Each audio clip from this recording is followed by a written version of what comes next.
Dialogue épisode 21, Édouard Louis. Édouard, bonjour. Bonjour. Comment ça va ? Très bien, et vous ? Ça va très très bien. Est-ce que vous auriez l'amabilité de vous décrire pour ceux qui ne vous connaîtraient pas ? C'est toujours un exercice difficile, mais je m'appelle donc Édouard Louis.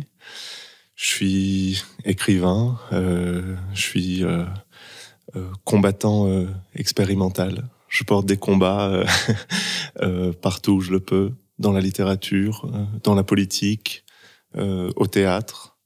Et j'essaye, à travers ce que je fais, ce qui est quand même majoritairement d'écrire des récits, d'écrire des romans, j'essaye de donner une voix à des mondes invisibles, à des mondes effacés, à des mondes persécutés, à des mondes pauvres. Je parle de la pauvreté, de l'homosexualité, du racisme, de tout un ensemble de sujets qui me semblent être encore urgents aujourd'hui, et peut-être encore plus à certains égards. Et voilà ce que je fais. J'écris et je me bats. Alors, on vous reçoit notamment pour Combat et métamorphose d'une femme. Est-ce que je me trompe si je me dis que c'est le récit qui est le plus proche d'en finir avec Eddie Bellegueule ? Ou celui qui est le plus relié ? Oui et non. Parce que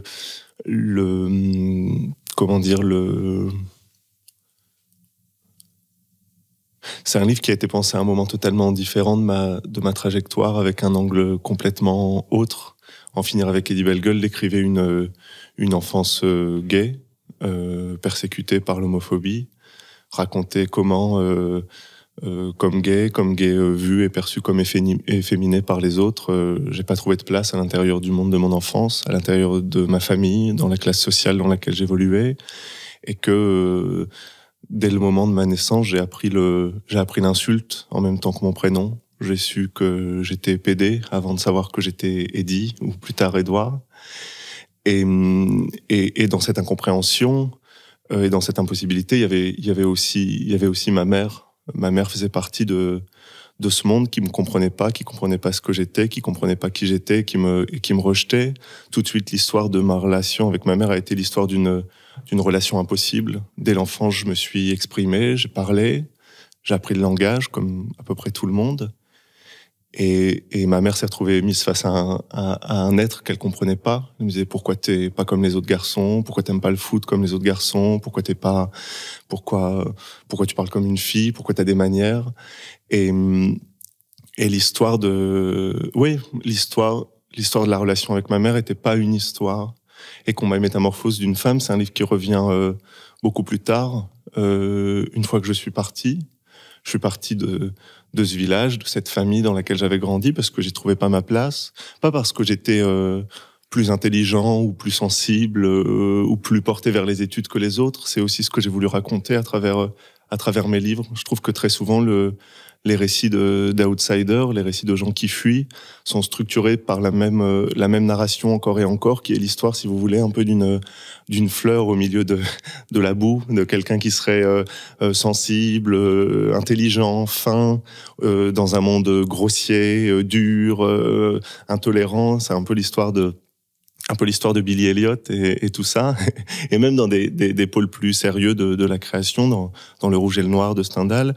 Moi, j'ai voulu raconter autre chose. J'aurais trouvé ça terriblement violent ou arrogant de dire j'ai fait des études ou je suis parti de cette famille parce que j'étais plus intelligent que ma mère ou parce que j'étais plus intelligent que ma sœur. C'est pas vrai. C'est parce que simplement j'avais pas ma place et je suis parti. Je me suis éloigné de ma famille, de ma mère. Et par cette distance, j'ai appris à comprendre ma mère. Et c'est l'enjeu de Combat et métamorphose d'une femme. Pourquoi elle avait été cette femme-là? Pourquoi elle m'avait pas compris? Pourquoi elle avait été aussi dure avec moi? Pourquoi elle avait été aussi violente avec moi? Qu'est-ce qu'elle a vécu? C'est quelque chose que je pouvais pas comprendre au moment où j'avais écrit En finir avec Eddie Bellegueule. Eddie Bellegueule était le récit d'une fuite, était le récit d'une incompréhension, même si cette incompréhension est vraie. Pour moi, écrire Combat et métamorphose d'une femme, ça veut pas dire renier ce que j'avais dit avant. Ma mère était homophobe, ma mère me faisait souffrir quand elle me disait « Pourquoi t'es pas normal? Pourquoi t'es pas comme les autres garçons ?»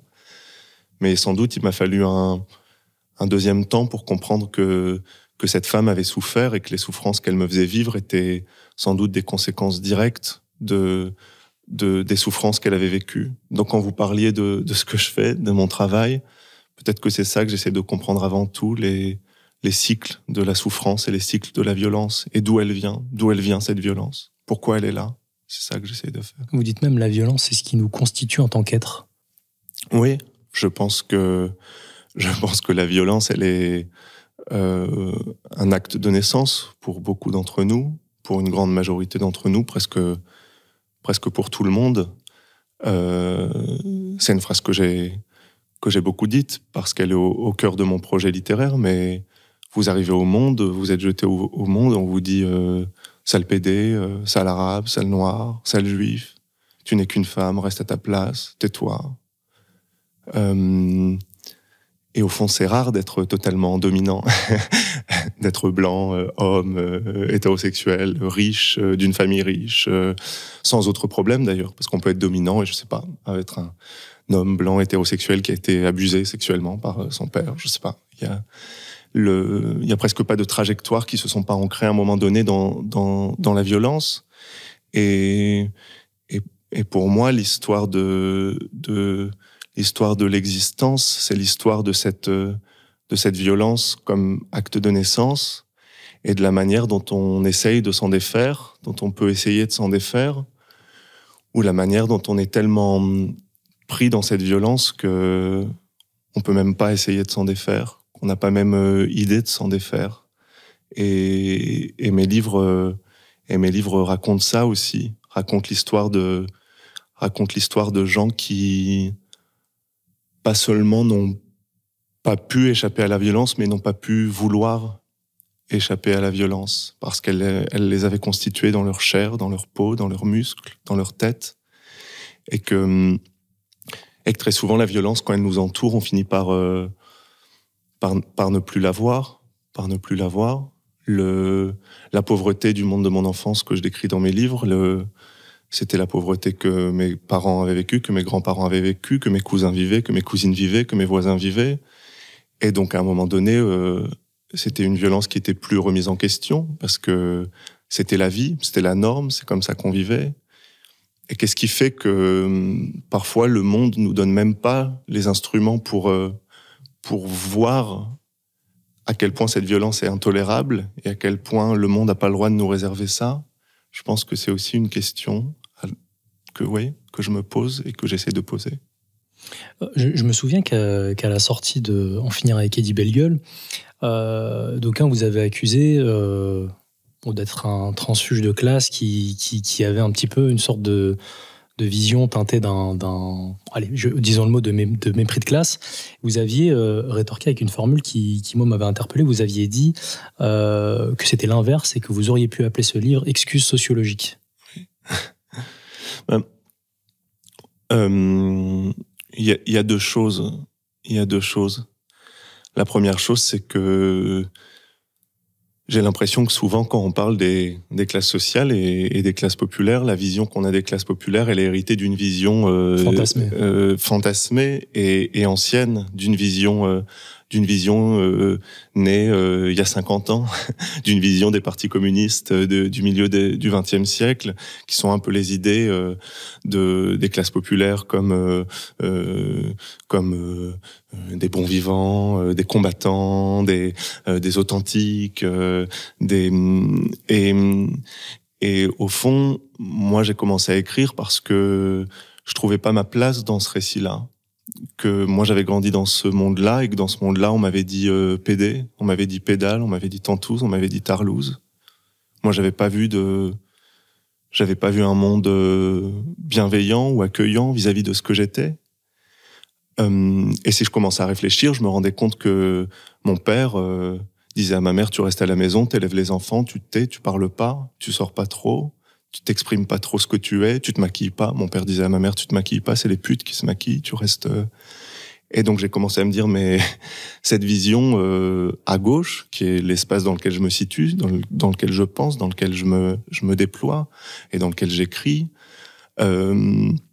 donne pas de place à quelqu'un comme ma mère, donne pas de place à quelqu'un comme l'enfant que j'ai été, et encore moins si on pense par exemple que dans le village dans lequel je suis né était un village qui votait à plus de 50% pour l'extrême droite, pour le Front National, et donc quelle était la place d'un noir ou d'un arabe dans un village dans un village populaire, ouvrier, en tout cas post-industriel depuis la fermeture des usines, quelle était la place pour une personne comme ça? Et au fond, c'est étonnant parce que ce que vous disiez au moment où moi j'essayais de parler de la condition des femmes ou du racisme ou de la condition des homosexuels et des personnes LGBT en général, on m'accusait de mépris de classe ou de stigmatiser cette classe, alors que ce que j'essayais de faire, c'était le contraire, c'était d'inclure encore plus de corps dans cette classe-là, encore plus de gens, encore plus de visages, qui d'habitude sont en fait effacés dans la perception traditionnelle de ce qu'on appelle les classes populaires, les ouvriers, les pauvres, les dominés. Et moi, ce que j'ai voulu, c'était ouvrir cette catégorie. Et en vérité, quand on m'a dit que je méprisais les classes populaires en parlant de cette violence, de ces effets de violence que moi j'avais pu subir comme gay, j'avais l'impression que ce qu'on me disait c'était ça, c'était ne parle pas des femmes, ne parle pas des PD, ne parle pas des arabes, ne fais pas ça. Et en fait c'est cette vision-là qui me semblait beaucoup plus excluante, beaucoup plus violente et beaucoup plus méprisante. Et moi, je pense qu'en effet, au cours du XXe siècle, on a eu le mouvement féministe, le mouvement gay, le mouvement antiraciste, Stonewall, la Gay Pride, Simone de Beauvoir, Judith Butler, les mouvements de libération, et qu'on peut pas parler des classes populaires comme on en parlait dans les années 50 ou 60. Et oui, j'ai essayé de briser cette narration traditionnelle et traditionnaliste qui est une narration effaceuse de corps, qui est une narration effaceuse d'existence et une vision radicalement contemporaine des classes sociales. Si vous voulez aussi, tout se passe comme si en politique pour défendre une catégorie de gens, il fallait dire qu'ils sont gentils. Et ça me semble faux, et ça me semble surtout relever un peu d'une vision néolibérale et méritocratique. Il faut montrer que les gens méritent qu'on se batte pour eux, pour se battre pour eux. Moi, ce que j'essayais de faire en écrivant, c'était de dire, voilà, il y a des gens qui sont racistes dans ce milieu dans lequel j'ai évolué, il y a des gens qui sont homophobes, on le voit à travers le vote pour le Front National, qui est un exemple assez objectif. Et en même temps, je veux me battre pour ces gens. Je veux me battre contre la pauvreté dans laquelle ils vivent. Et la question de savoir s'ils le méritent ou pas, c'est une question qui m'intéresse pas. C'est un problème de droite de se demander si les gens méritent qu'on les aide. C'est la droite qui enlève les aides sociales aux plus précaires, aux plus pauvres, en disant s'ils veulent s'en sortir, ils ont qu'à prouver qu'ils méritent, ils ont qu'à travailler plus. Et au fond, très souvent, même une partie de l'espace de la pensée de gauche se retrouve bloquée dans ces manières capitalistico-méritocratiques de penser. Qu'est-ce que ce serait de dire on défend des gens même quand ils le méritent pas? Ça me semble beaucoup plus important, beaucoup plus fort. On peut se battre contre les conditions de vie en prison. Ça veut pas dire que les prisonniers sont tous des gens sympathiques. Il y en a qui y sont injustement, il y en a qui y sont parce qu'ils ont fait des sales trucs. Et on peut dire en même temps, mais il me semble insupportable que des gens soient enfermés dans des cages et que c'est pas normal. Et donc voilà, moi j'ai écrit aussi pour essayer de casser cette vision, pour essayer de séparer l'amour de la politique. J'ai pas besoin de dire que j'aime le milieu de mon enfance pour me battre pour ce milieu de mon enfance. Et encore une fois, il s'agit, peut-être qu'on y reviendra après, mais il s'agit pour moi de pas simplement de dire c'est un milieu violent, c'était violent, mais de dire c'est un milieu où il y avait des phénomènes de violence qui étaient causés par quelque chose de plus grand. Et dans ces cas-là, écrire, c'est comme vous disiez, c'est essayer de comprendre les causes de cette violence. Je pense pas que mon père était homophobe ou raciste parce qu'il était une mauvaise personne. Je pense qu'il était homophobe et raciste pour plein de raisons que j'essaie d'exposer dans dans mes livres, parce qu'il a été chassé du système scolaire très tôt, qu'il n'avait pas accès, je sais pas, à la lecture de livres, de journaux, qu'il n'avait jamais pu quitter le village dans lequel il avait grandi, qu'il regardait des médias qui tous les jours lui disaient que les Noirs et les Arabes étaient dangereux, qu'il vivait dans un monde de dépossession dans lequel la gauche qui aurait dû parler de lui parlait plus de lui. Et donc à la fin, il finissait par se retrouver dans des discours d'extrême droite parce qu'il avait l'impression, comme beaucoup de gens, que c'était le seul discours qui l'accueillait, qui lui donnait un sens, qui lui donnait un visage, qui lui donnait une parole. Il y a toujours beaucoup de manières de dire « je souffre ». La question, c'est comment on dit « je souffre ». On ressent qu'on souffre. Vous êtes dans un milieu populaire, ouvrier. Vous avez été comme mon père ouvrier à l'usine. Vous avez eu le dos broyé par un accident à l'usine. Vous vous retrouvez avec des aides sociales de plus en plus faibles parce que vous vivez dans un monde de Macron, de Hollande, de Sarkozy où on coupe les aides sociales, où on persécute les plus pauvres. Alors vous souffrez. Et comment vous dites « je souffre » ? Si les seules personnes qui vous donnent la possibilité de dire « je souffre », ce sont les gens qui disent « tu souffres à cause des immigrés, tu souffres à cause des non-blancs, tu souffres à cause des droits des femmes », eh ben, si vous n'avez pas les instruments pour analyser ce qui est face à vous parce que vous avez été chassé du système scolaire trop tôt, eh ben, vous engouffrez là-dedans parce que c'est la seule manière qui vous paraît possible pour penser ce que vous êtes et ce que vous ressentez. S'il y a personne qui vous dit « mais en fait, tu souffres à cause d'un système de persécution capitaliste, à cause d'un système de classe », si personne ne vous dit ça, eh bien, vous pouvez pas le dire parce qu'il n'y a pas d'espace possible. Et donc être de gauche, c'est aussi créer des espaces pour dire différemment « je souffre ». Et la gauche a une grande responsabilité, je pense. Je me souviens que, je crois que c'était 6 mois avant les Gilets jaunes, vous disiez, lors d'une interview auprès de Mediapart, que la société propose 2 choix aux classes populaires, mourir ou mourir. C'est un petit peu le même propos dans cette optique-là, avec la situation sociale qui est compliquée. Pourquoi la gauche, elle est inaudible dans le climat actuel ? Il y a plein de raisons pour lesquelles la gauche est inaudible. La première, c'est qu'il y a des dynamiques politiques qui se mettent en place, qui sont très longues à défaire. L'extrême droite, si elle est aussi puissante aujourd'hui politiquement, c'est pas quelque chose qui est né en 1 an ou 2, c'est quelque chose qui s'est mis en place depuis les années 80 par les trahisons et l'abandon systématique des classes populaires par la gauche qui ont donné à l'extrême droite une place, un pouvoir. Et dans le monde de mon enfance, les gens disaient toujours ça, il y a que l'extrême droite qui s'intéresse à nous, il y a que qui parle de nous, c'était toujours l'angle d'approche de la politique. Et puis aussi sans doute parce que ça rejoint ce que vous disiez juste avant, sans doute parce que aussi il y a toute une partie de la gauche qui est incapable de parler avec un langage vraiment contemporain de la vie des gens, des souffrances des gens, comme si le langage politique était en retard sur la réalité. Je sais pas, moi j'ai l'impression par exemple que dans les nouvelles générations, dans les classes populaires, il y a un désir de travail qui est moins important que dans les années 1950 ou 1960 ou 1970, que le Parti communiste était un parti important quand ils disaient on va vous trouver du travail, on va vous donner du travail, on va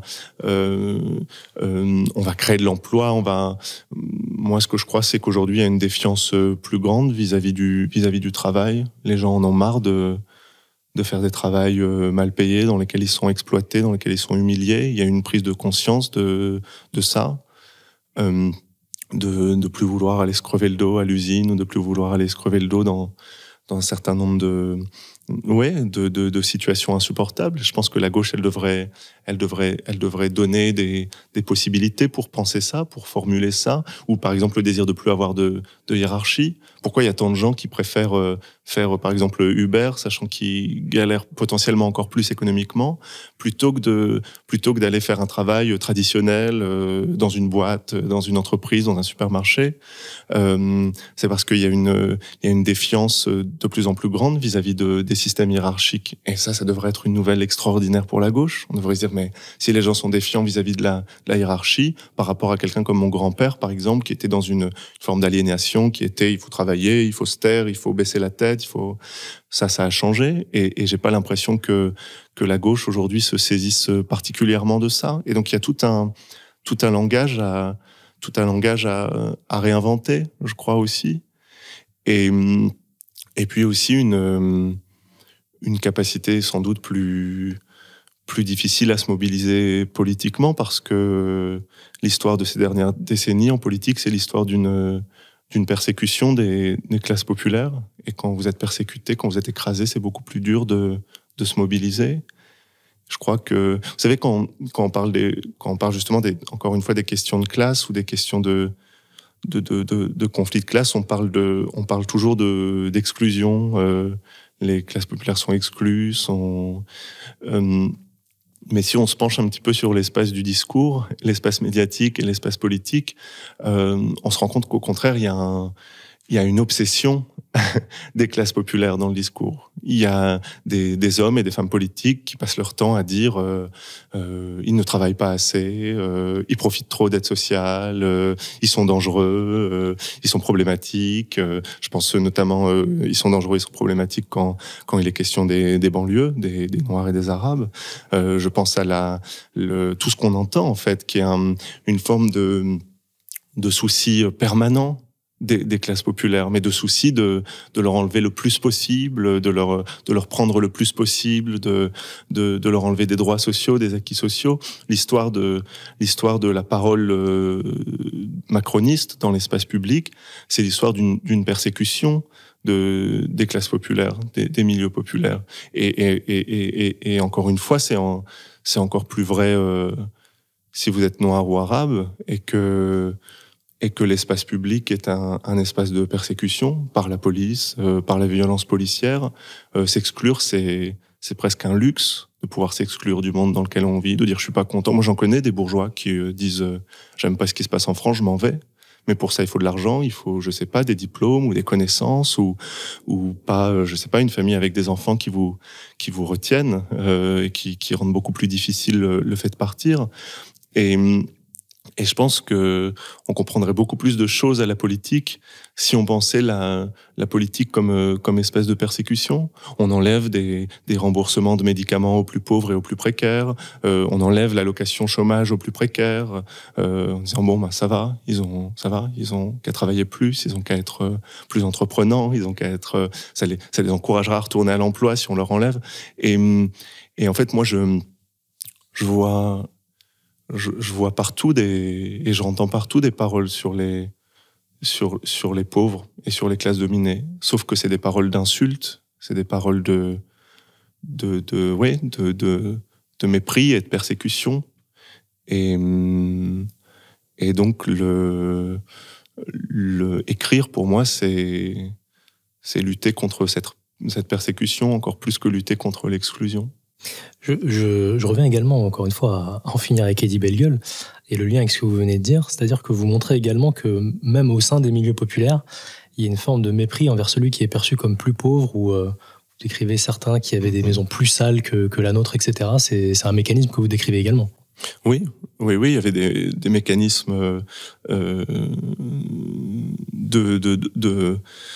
de re-hiérarchisation à l'intérieur des classes populaires, avec la volonté de pas être au plus bas de la société, de mettre d'autres en dessous de soi, de dire il y a des gens encore pires que nous, encore pire que encore plus bas que nous. Il y avait quelque chose de rassurant là-dedans. Mais ça, c'était justement, et c'était évidemment un effet de la domination qui était vécu. Et vous savez, le fait est que si vous passez une mauvaise journée, vous au travail, ou si on vous parle mal, qu'on est méchant avec vous, parfois vous allez rentrer à la maison le soir et vous allez être désagréable avec quelqu'un que vous aimez, parce que vous êtes tendu, parce que vous êtes malheureux, parce que vous n'êtes pas bien. Et parfois, le lendemain, vous vous réveillez et vous dites, mais pourquoi j'ai fait ça? Pourquoi j'ai parlé aussi mal à quelqu'un que j'aimais? Et on se rend compte, toutes et tous, qu'à un moment donné, on est traversé par une violence qui nous appartient pas. Comme si la violence n'était pas une propriété, quelque chose qu'on possédait, mais comme si la violence était un fluide, quelque chose qui traversait les corps.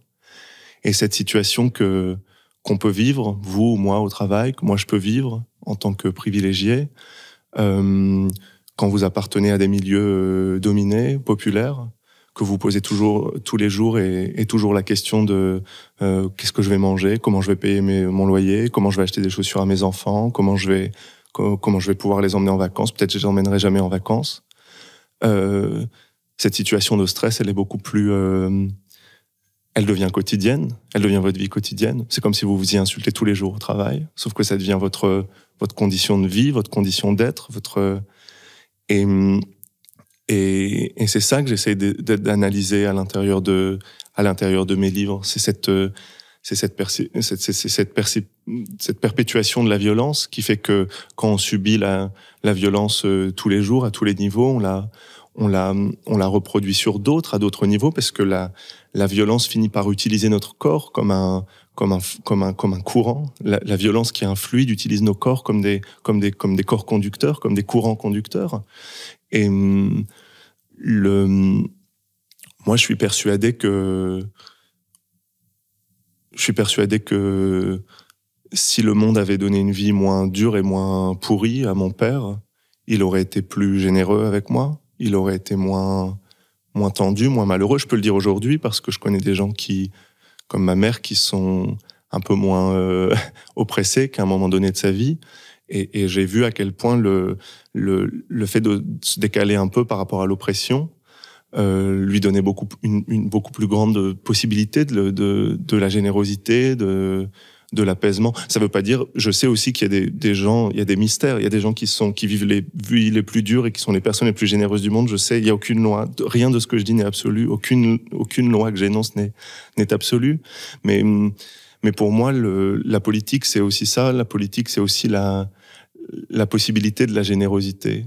Et dans un volume d'entretien que j'ai fait avec Ken Loach, là aussi récemment, le cinéaste, on se posait cette question-là de la double violence de la politique, qui fait que à chaque fois qu'on vous enlève des aides sociales, des droits sociaux, des possibilités de vous loger, comme quand Macron baisse l'APL, des possibilités de vous soigner, comme quand les gouvernements successifs déremboursent des médicaments, quand les gouvernements vous enlèvent tout, ils produisent une première violence au niveau de votre corps, parce que vous pouvez plus vous soigner, parce que vous pouvez plus manger, parce que vous pouvez plus vous loger.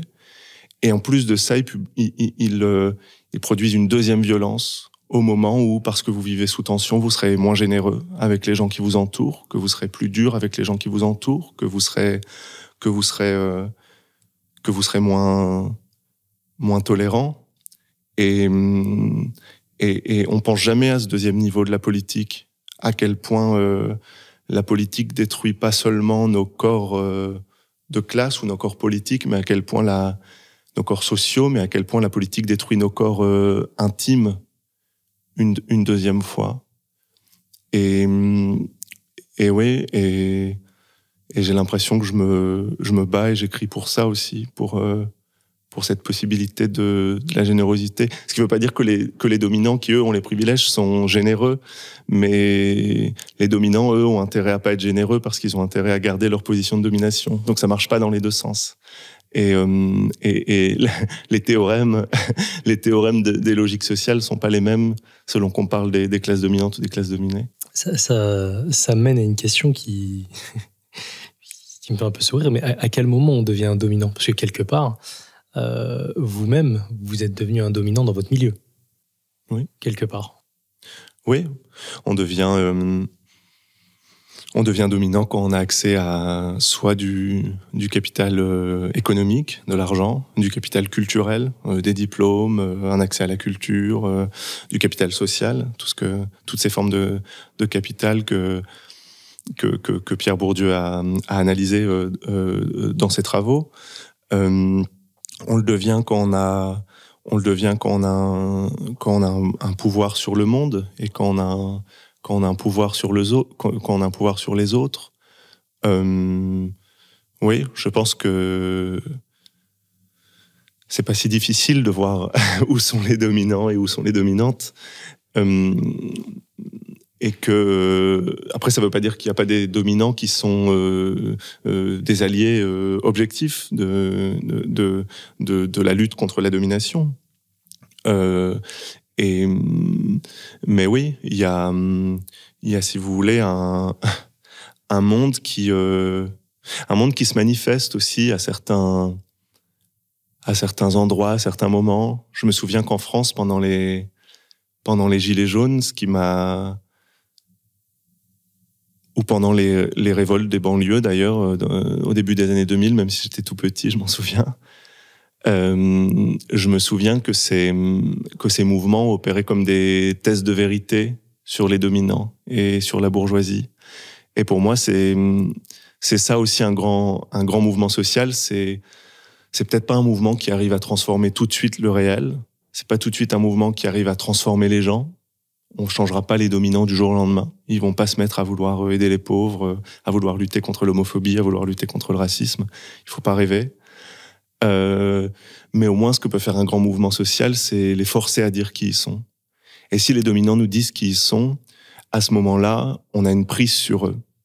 Et je pense qu'un grand mouvement social, un grand mouvement politique, c'est un miroir. Voilà ce que c'est un grand mouvement politique. C'est un miroir. C'est un miroir qui dit aux gens, voilà ce que vous êtes. Voilà, dites-le, regardez-le en face. Et on a vu pendant les Gilets jaunes que beaucoup de fractions différentes de la bourgeoisie, des classes dominantes, qui le reste du temps utilisent un langage policé, sont violents mais sans trop le dire, en disant pas, par exemple, il faut chasser les pauvres du système scolaire, mais il faut que les méritants prennent le devant, etc.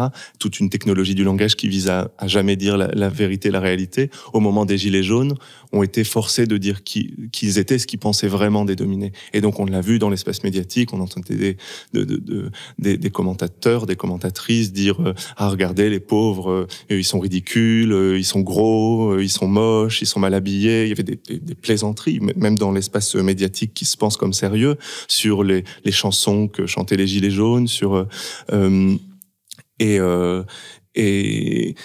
et sur le fait de dire oui, et puis ils sont racistes, ils sont homophobes, ils sont et si vous voulez, il y a eu quelque chose d'important qui s'est joué, je pense, à ce moment-là, c'était que soudain ils disaient ce qu'ils étaient, que d'habitude ils cachaient, encore une fois par ce langage policé, on peut leur dire voilà ce que vous êtes, et maintenant on va vous combattre, et maintenant on va vous combattre, et oui, voilà ce que c'est.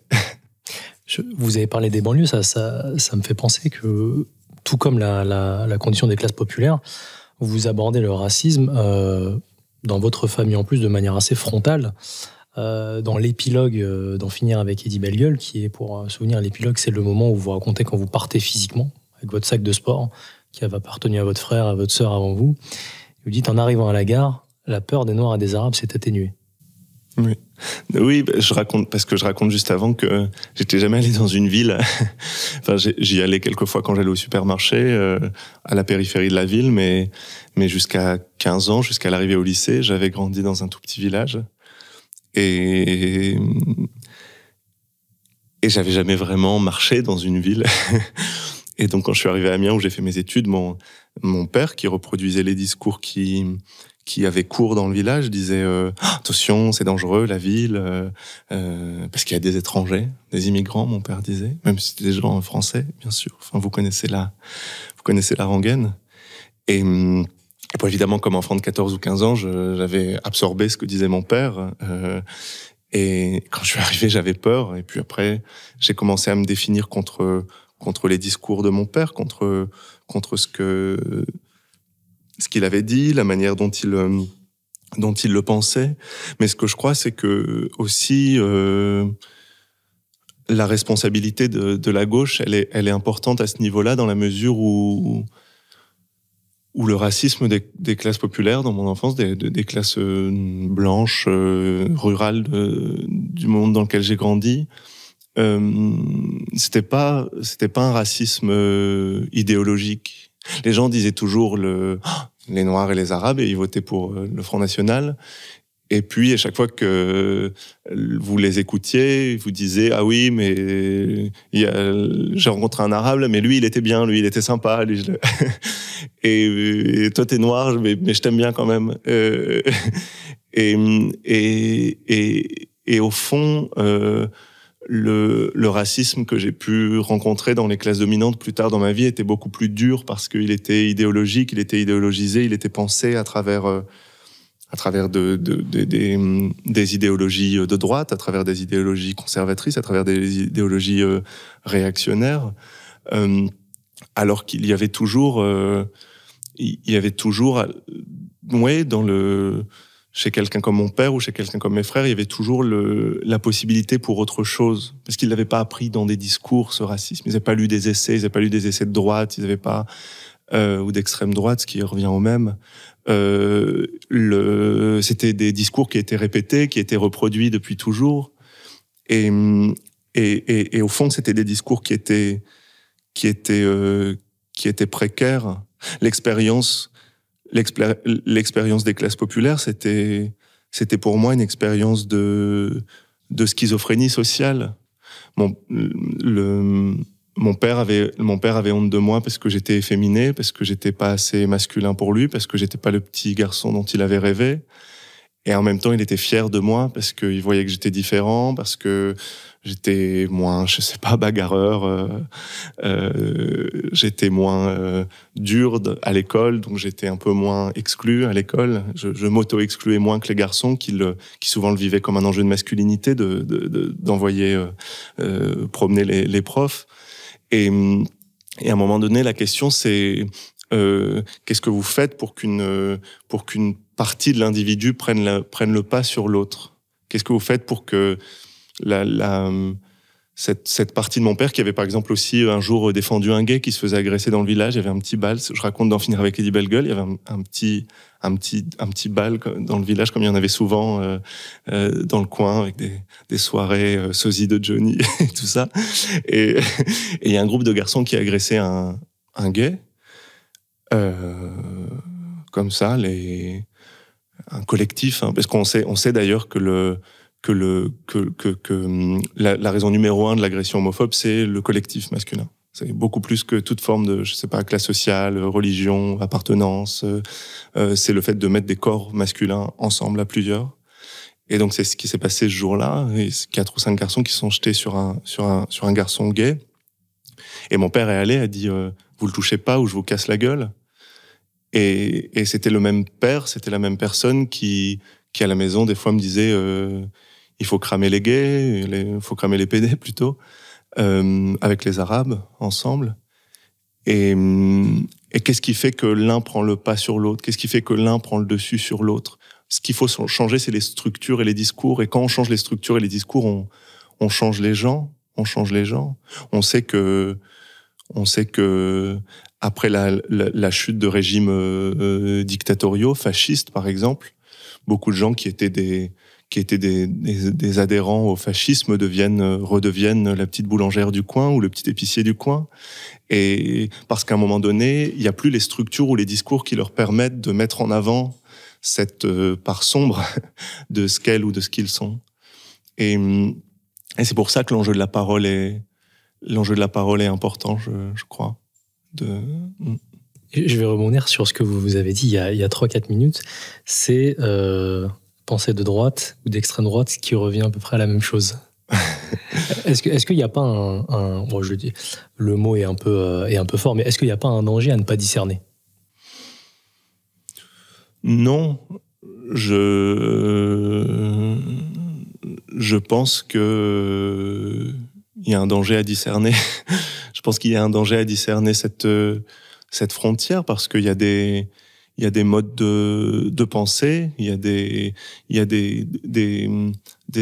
structures idéologiques qui, à un moment donné, crée des espaces dans lesquels il est normal d'avoir des pensées racistes ou des pensées conservatrices ou des pensées homophobes ou autres. Pour un migrant ou une migrante qui meurt dans la Méditerranée, que la personne qui la laisse mourir soit de droite ou d'extrême droite, c'est la même chose. Cette personne meurt et elle s'en fout de cette distinction. Et donc moi je m'en fous de cette distinction parce qu'elle est la même et qu'on a vu que les gouvernements de droite avaient les mêmes schémas. Par exemple, à ce sujet-là, je pourrais en évoquer plein d'autres, mais au sujet de la question de la migration, toute personne qui concourt à la perpétuation de la mort des autres par le refus d'accueillir des gens, par le refus d'accueillir des gens qui sont en train de se noyer. Après, ces distinctions, elles comptent plus. On devrait penser la figure de la politique à partir de on pourrait penser l'analyse de la politique à travers de cette figure du migrant ou de la migrante qui se noie, qui l'accueille, qui l'aide et qui le ou la laisse mourir. Après, les autres questions, elles deviennent un peu périphériques, non? Et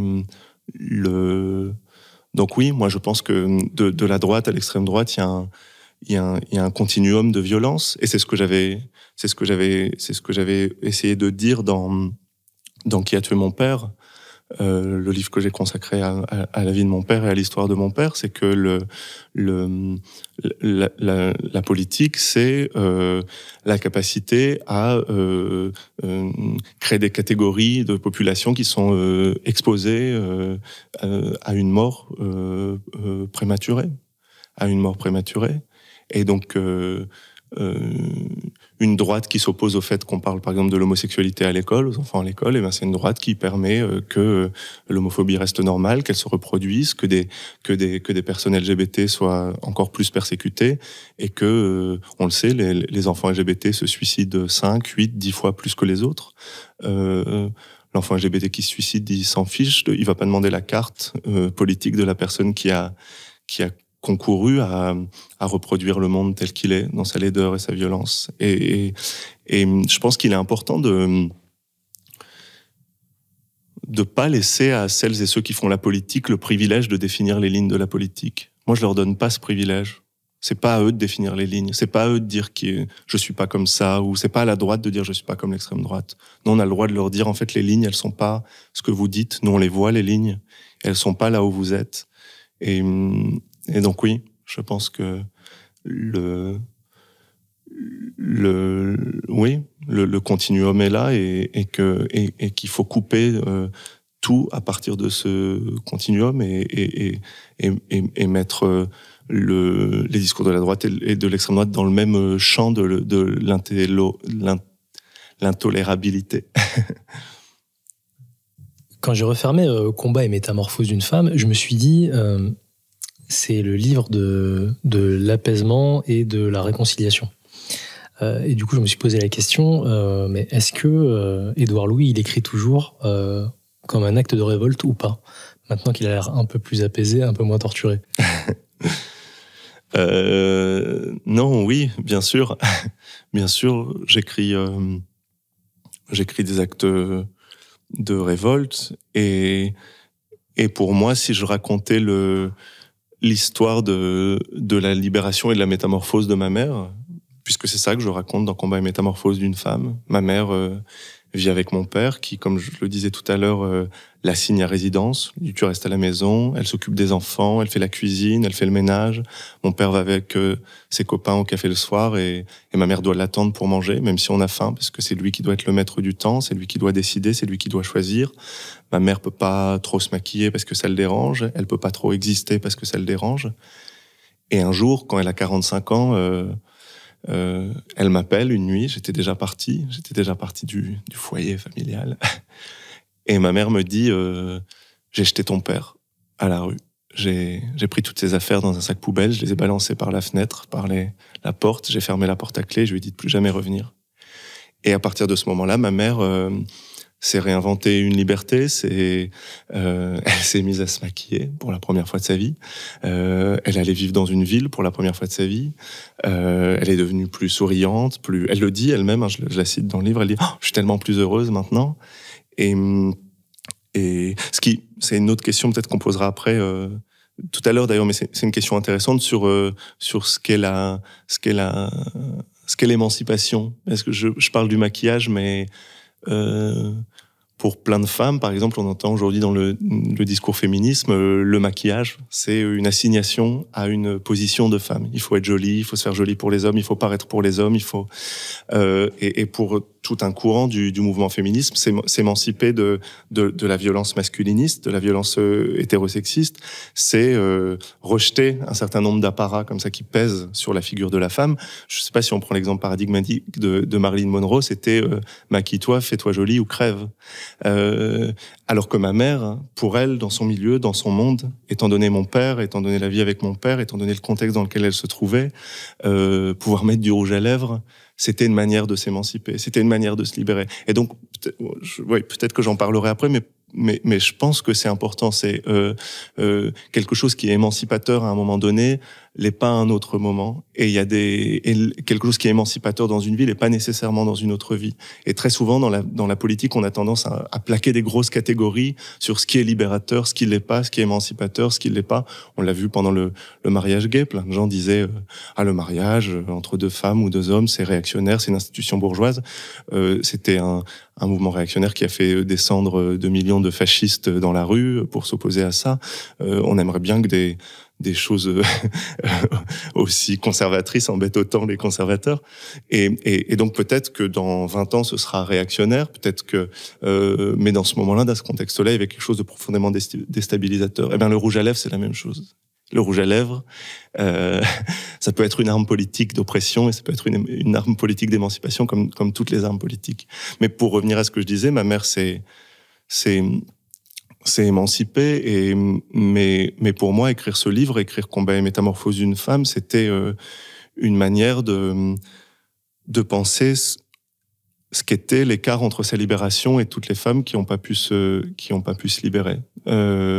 J'ai essayé d'écrire le livre comme ça, je ne sais pas si j'ai réussi, mais je voulais écrire presque une belle histoire, une histoire d'apaisement, comme vous le disiez juste avant, qui rendrait encore plus en colère contre toutes les libérations qui n'ont pas pu avoir lieu. Et pour moi, c'est une question éthique importante. Est-ce qu'on peut provoquer la révolte ou la colère à partir de la beauté ?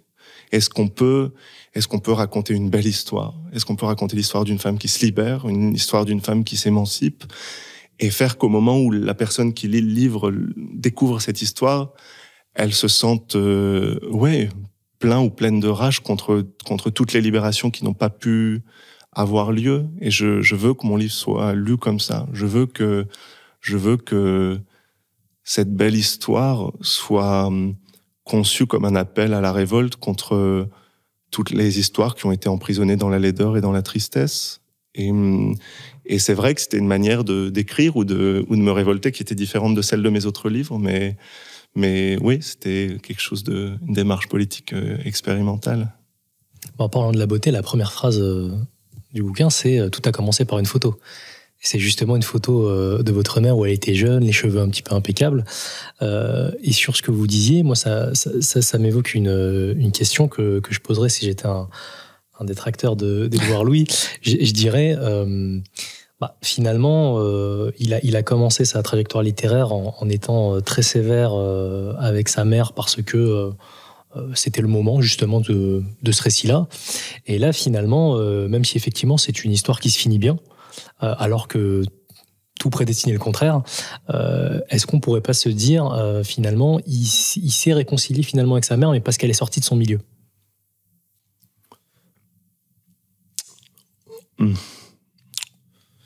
C'est compliqué.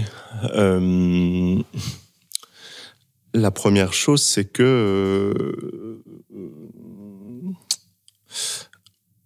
c'est pas je pourrais pas le dire comme ça parce que j'ai écrit par exemple Qui a tué mon père sur mon père qui lui a pas eu la possibilité ou la chance de s'émanciper. Et ça m'a pas empêché d'avoir la même démarche compréhensive vis-à-vis de mon père. Et donc il y a cet aspect-là. L'autre aspect, mais vous avez raison, mais c'est ce que je disais tout à l'heure, c'est que ma mère est devenue plus généreuse parce qu'elle a réussi à se libérer de l'emprise de mon père, de l'emprise de sa vie. Et c'est quelque chose qui évidemment a compté. Je dirais pas, peut-être, je sais pas. Je dirais pas que, sans doute un petit peu, mais pas tout à fait. Je dirais pas que j'ai été plus dur avec ma mère et que je le suis moins là. Aussi dans la mesure où c'est parce que c'est une histoire différente que je raconte et que tous les personnages qui peuplent mon livre sont comme ça. Si vous mettez mon père par rapport à Emmanuel Macron, c'est une victime, mais si vous le mettez par rapport à ma mère, c'est un bourreau.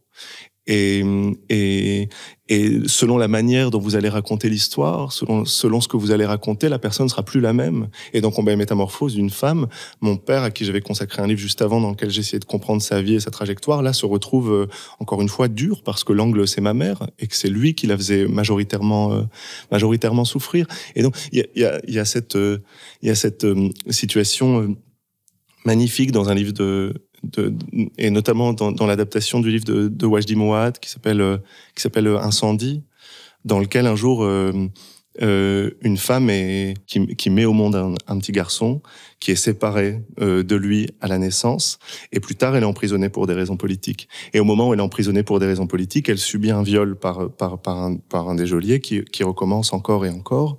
Un jour elle finit par sortir de cette prison. Et par un processus d'enquête, on se rend compte que cet enfant dont elle avait été séparée avant l'emprisonnement, c'était la même personne que son geôlier qui l'avait violée. Et au moment où elle s'apprête à mourir, elle a appris ça et elle écrit 2 lettres. Elle écrit une lettre à son fils et une lettre à son violeur. Et en fait, il s'agit de la même personne. Et dans une lettre, elle dit, dans la lettre au violeur, elle lui dit « Tu m'as détruit, tu m'as complètement brisé, tu as tout cassé en moi. Je te déteste, je te détesterai pour toujours. » Et dans l'autre lettre qui est adressée à son fils, qui est la même personne, elle lui dit « Tu es mon fils et je t'aimerai pour toujours. Et pour toujours, tu seras mon fils et je te souhaite le bonheur et je te souhaite la plus belle des vies. » Et à un niveau évidemment totalement différent et incomparable, radicalement incomparable, c'est la même chose qui se jouait pour beaucoup de gens que j'ai essayé de décrire dans mes livres. Ils pouvaient être à la fois des bourreaux et à la fois des victimes. Ils pouvaient être 2 choses à la fois. Et donc voilà, mon père face au système politique, il est la victime, mais face à ma mère, il est le bourreau. Et raconter écrire, c'est pouvoir aussi raconter toutes ces histoires-là. Et ne pas en abandonner une pour l'autre. Et c'est pour ça que c'est pas nécessairement un enjeu de contradiction ou de changer l'approche vis-à-vis de ma mère ou de ma famille. C'est que c'est une autre histoire que je veux raconter. Ce sont les joies de Twitter. J'ai vu récemment que vous aviez pris position sur tout ce qui était... je sais pas comment je peux présenter la chose, mais je la dirais comme ça, en tout cas, combat intersectionnel dans certaines causes, notamment la marche des fiertés. Et j'ai lu que vous aviez dit, pendant la dernière marche des fiertés, certains militants ont voulu prendre la tête des cortèges pour s'opposer au capitalisme et à l'économie de marché. Comme si l'homosexualité était secondaire, on n'aurait pas idée de faire ça dans un cortège antiraciste. Oui, je pense que il y a aujourd'hui dans toute une partie de la gauche un inconscient homophobe violent, qui consiste à penser que la question LGBT, notamment la question gay, sont des questions moins importantes, minoritaires, même comme si les gays participaient à la violence du monde. On entend des gens qui adorent dire qu'il y a des gays dans l'extrême droite, comme s'il n'y avait pas aussi, je sais pas, des femmes, comme s'il n'y a pas aussi des arabes, comme s'il n'y a pas aussi mais il y a un ciblage comme ça de l'homosexualité qui me semble être un révélateur de tout un inconscient homophobe qui structure la gauche. Et en effet, depuis plusieurs années, au moment de la LGBT Pride, il y a des comités politiques qui prennent la tête de la Pride pour parler de l'anticapitalisme, l'antiracisme, l'économie de marché. Et il n'est plus du tout question d'homosexualité. Et pour moi, il y a quelque chose de dangereux dans la mesure où la temporalité politique est pas la même. Imaginez si moi je vais à une marche contre les violences policières ou contre au moment de la mort de George Floyd et je pousse les gens qui parlent de George Floyd et je dis ah bah l'homophobie. Si quelqu'un fait ça, moi je le traite de raciste. Si un gay va à une manifestation du comité Adama, pousse Assa Traoré et dit abat l'homophobie patriarcale, je traiterai cette personne de raciste et j'aurai raison. Je crois, j'en suis certain. Et donc, qu'est-ce qui fait qu'aujourd'hui, cette chose-là est possible quand il est question de l'homophobie, des problèmes LGBT, de la persécution des gays? Je pense que c'est parce qu'il y a une manière de penser qui s'est installée, qui consiste à croire que l'homophobie c'est secondaire, que c'est pas si grave. Ils ont qu'à aller au fond du cortège.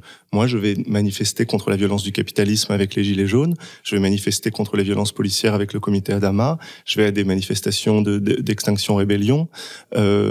Et je parle des sujets dont il est question. Et il est très important pour penser la politique de penser la pluralité des luttes, la pluralité des présents, la pluralité des luttes politiques, la pluralité des engagements. Parce que si on veut tout dire au même moment, on prend toujours le risque de mettre des choses au second niveau, de mettre des choses à l'étape 2 de la politique. Et on sait que toute une partie de la gauche a tellement fait ça au milieu du XXe siècle, de dire ce qui compte c'est la lutte des classes et tout le reste c'est pas important, l'antiracisme, la lutte contre les LGBT-phobies, le féminisme, tout ça c'est secondaire. Il y a eu toute une conquête au milieu du XXe siècle qui était une conquête justement contre ces discours-là, de cette pluralité des mouvements politiques et oui, on se permet à l'égard du mouvement gay, du mouvement LGBT, on se permet une hiérarchisation qu'on se permettrait pas ailleurs. Et je pense que c'est problématique et que ça révèle beaucoup de choses. Vous avez parlé tout à l'heure de votre travail avec Ken Loach. On a l'impression qu'il y a une première phase de votre travail d'écrivain qui s'est achevé, qui prendra une autre forme et que vous vous dirigez un peu plus petit à petit vers la mise en scène, que ce soit au théâtre ou avec le cinéma. C'est quoi qui vous plaît dans l'exercice de la mise en scène ? Oui, c'est vrai que j'ai travaillé de plus en plus avec le théâtre, qui a tué mon père, c'est un livre que j'ai fait pour le théâtre. Combat et métamorphose d'une femme, je l'ai fait pour le théâtre. J'ai publié des textes de théâtre de Dan Carson, qui est une poétesse et dramaturge canadienne. J'ai travaillé avec des metteurs en scène comme Thomas Ostermayer. Dans la mesure où je crois que le théâtre a une force politique qui est immense, qui est une force de confrontation, qui est une forme de... Pour moi, l'espace du théâtre, c'est l'espace où vous êtes mis face à une réalité que vous voulez pas forcément voir, que vous voulez pas forcément connaître, et vous devez la voir parce qu'elle est là. C'est pas comme un livre, il y a une technologie du corps qui est tellement différente, c'est pas comme un livre que vous pouvez simplement fermer et poser sur le côté, vous êtes mis face à quelque chose. Et je pense que la puissance de l'art, ça devrait être sa capacité à confronter au réel, à confronter à ce que des gens ne veulent pas voir. Je me souviens quand j'étais allé au lycée, on était allé voir une pièce de théâtre qui parlait d'homosexualité. Et moi, j'avais intériorisé l'homophobie de mon milieu, de mon père. J'avais honte de moi, j'avais honte de mon corps, j'avais honte de mon désir. Et un soir, on est allé voir une pièce de théâtre où il était question de ces sujets-là. On voyait des hommes coucher ensemble, s'aimer sur scène. Et au milieu du spectacle, je me suis levé, j'ai dit, je veux pas voir ce truc de PD. Et parce que tout à coup, j'ai eu honte de moi et le théâtre m'avait confronté à ce que je voulais pas savoir de moi-même, à ce que je voulais pas voir de moi-même. Et s'il avait été question d'un livre, j'aurais jamais osé toucher ce livre, j'aurais jamais osé manipuler ce livre dans les mains, j'aurais pas osé l'approcher parce que j'avais trop honte de moi, j'étais trop. Et je crois que le théâtre a ce pouvoir-là de suspension presque de la liberté. Jean-Paul Sartre disait l'art engagé, c'est un art qui ouvre à la liberté d'agir, ou de pas agir, de changer quelque chose dans le monde. Je crois que le théâtre a quelque chose d'inverse qui est on suspend cette liberté pour quelques secondes et tout à coup vous êtes confronté à ce que vous voulez pas savoir, à ce que vous voulez pas voir, puisque c'est quelque chose aussi que j'ai beaucoup dit, j'en parle dans le livre avec Ken Loach. Je crois fondamentalement que maintenant les gens connaissent le monde. C'est fini l'époque de la littérature où des livres d'Émile Zola avaient une fonction d'informer sur le monde. Voilà la vie dans les mines, voilà la vie des prostituées, voilà la vie des classes ouvrières de Paris, voilà maintenant avec les médias, avec les réseaux sociaux, avec Internet, avec la circulation de l'information, on a accès au réel. Et donc la question n'est plus comment apprendre quelque chose aux gens, puisqu'ils le savent. Tout le monde voit les SDF en bas de chez soi, tout le monde voit. La question, c'est comment confronter les individus à ce qu'ils savent du monde, à ce qu'ils savent de la laideur du monde et qui veulent pas voir et qui veulent pas savoir. Et je pense que le théâtre est, à cause de sa structure même, que le théâtre est un espace privilégié de ça. Et c'est pour ça que le théâtre m'intéresse. Et aussi parce que je pense que c'est un art fondamentalement moins bourgeois que la littérature. Très souvent, des gens se posent la question pourquoi il y a que la bourgeoisie qui va au théâtre, pourquoi la bourgeoisie est fréquentée par des classes dominantes. En fait, quand on regarde la tragédie grecque, le théâtre médiéval ou le théâtre de Shakespeare, c'était des formes artistiques très populaires. Le peuple allait là-bas, le peuple commentait, riait, criait, assistait à ça.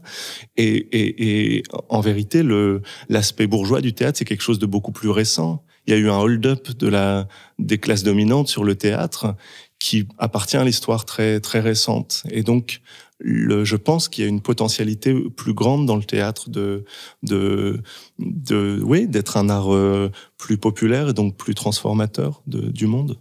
Vous avez parlé de Zola, d'ailleurs, vous assumez plus ou moins de dire, vous, que le roman est mort. Je sais pas si le roman est mort, je pense que le roman a perdu beaucoup de sa force subversive, oui. Je pense que, notamment, alors peut-être pas partout, peut-être pas, comme je disais tout à l'heure sur le rouge à lèvres, ce qui est subversif à un moment l'est pas à un autre et peut le redevenir plus tard, mais il a existé un moment de l'histoire de la littérature où les romans dérangeaient, les romans étaient censurés, les romans étaient interdits jusqu'à une époque assez récente. Les romans de Jean Genet, les romans de Violette Leduc étaient comme ça, barrés, on enlevait des pages, on enlevait des chapitres. C'est plus vraiment le cas aujourd'hui, c'est plus vraiment le cas dans les sociétés occidentales dans lesquelles j'écris, depuis laquelle j'écris, la France, là, où je suis né par accident. Et oui, et je pense que c'est une forme qui a perdu beaucoup de son caractère subversif, et que je crois, et c'est pour ça que c'est ce que je fais aussi, je pense que l'autobiographie aujourd'hui incarne une forme beaucoup plus dérangeante, beaucoup plus qui remet en cause le monde tel qu'il est. Je pense qu'il y a un vrai mouvement aujourd'hui d'avant-garde, un avant-gardisme littéraire autour de l'autobiographie, parce que l'autobiographie, elle est insupportable. Elle est insupportable dans la mesure où elle vous dit ce que vous êtes en train de lire là, c'est en train de se passer. Et vous pouvez pas vous raccrocher à l'idéologie du roman. Souvent, c'est une idéologie du raccrochement. Vous vous dites bon, allez, c'est terrible, mais c'est un personnage. C'est terrible, mais c'est un protagoniste, c'est une scène, c'est un chapitre. Et l'autobiographie, elle vous donne pas ce luxe-là. Et combien de fois en librairie ou dans des rencontres, dans des théâtres, dans des universités, on m'a dit mais il y a un peu de roman dans ce que vous dites. Il y a un peu de fiction dans ce que vous dites. comme si ça avait pu rassurer les gens, comme si les gens qui lisaient, qui me parlaient, avaient pu s'accrocher à quelque chose qui leur aurait permis, comme je le disais juste avant, avec le théâtre, qui leur aurait permis de tourner la tête. Ah oui, bon, c'est un personnage. C'est terrible, mais c'est un personnage. Et l'autobiographie, elle est insupportable. Je pense qu'elle est un anarchisme en littérature. J'ai parlé de ça il y a pas très longtemps aussi, que paradoxalement, on entend beaucoup aujourd'hui d'auteurs, d'écrivaines et d'écrivains dire se lamenter un peu sur le mode il y a trop d'autobiographie, tout le monde veut dire je, tout le monde veut parler de soi, tout le monde veut et en fait, si on propose une analyse honnête et sincère du champ littéraire, si on regarde, je sais pas quels sont les derniers 10 prix Nobel de littérature, les derniers 10 prix Goncourt, les derniers Man Booker Prize, qui est un grand prix anglo-saxon, sont des romans de fiction, et l'autobiographie, elle est encore très minoritaire, elle est encore très, mais elle est tellement dérangeante qu'on a l'impression qu'elle est partout. C'est comme dans la chanson de Léo Ferré sur les anarchistes où Léo Ferré dit il y en a pas un sur 100 et pourtant ils existent et on les voit partout parce qu'on a peur d'eux. Les gens ont peur de l'autobiographie et comme les gens ont peur de l'autobiographie, ils la voient partout. L'impression qu'elle envahit et je crois que c'est une bonne nouvelle. Ça veut dire c'est un peu d'ailleurs comme le rap en musique, l'équivalent d'une sorte de chez les conservateurs, un sentiment d'envahissement, de propagation terrible qui est aussi souvent un art autobiographique ou l'antiracisme. Quand les conservateurs ont l'impression quand vous les écoutez, que l'antiracisme est partout, qu'il y a des manifestations antiracistes toutes les 10 minutes en bas de chez eux, qui les mettent en danger, qui veulent prendre leur civilisation, leur culture. Il suffit qu'un mouvement soit tout petit mais suffisamment subversif en littérature ou en politique pour qu'on ait une impression d'invasion. Donc j'aime bien ça, j'aime bien l'invasion de la littérature par l'autobiographie. Justement, est-ce que cette entrée dans le théâtre et dans le cinéma, ça va être l'occasion de voir Édouard Louis en entrée dans la fiction, ou est-ce qu'on va continuer à bosser sur des matériaux qui sont du vécu? Non, oui. J'écrirai pas je serai pas quelqu'un qui écrira de la fiction parce que j'aurais l'impression de moins déranger et écrire pour ne pas déranger, ça m'intéresse pas. J'ai pas envie. Parfois, on me dit oh, mais t'es très attaqué, il y a beaucoup de gens qui t'attaquent. Comment tu le vis? Comment tu fais? Et je réponds toujours, mais ce qui est bizarre, c'est de pas être attaqué.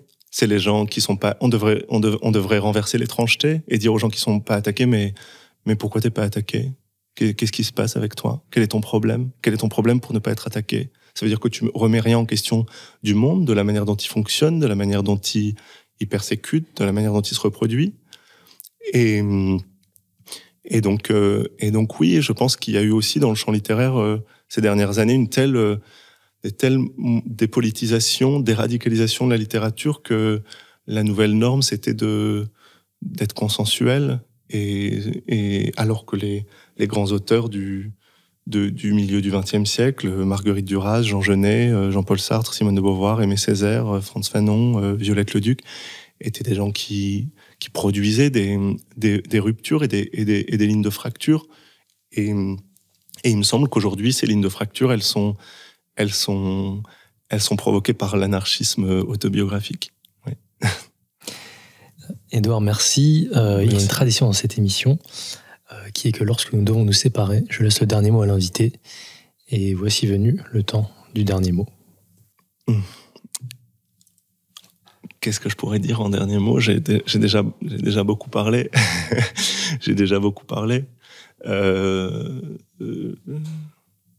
Non, je suis comme Geoffroy, je sais pas quoi dire. Je pense qu'on peut pas. Je sais pas quoi dire. C'est trop dur, c'est un exercice trop dur que vous me demandez. J'ai mes limites. Merci Edouard. Merci à vous.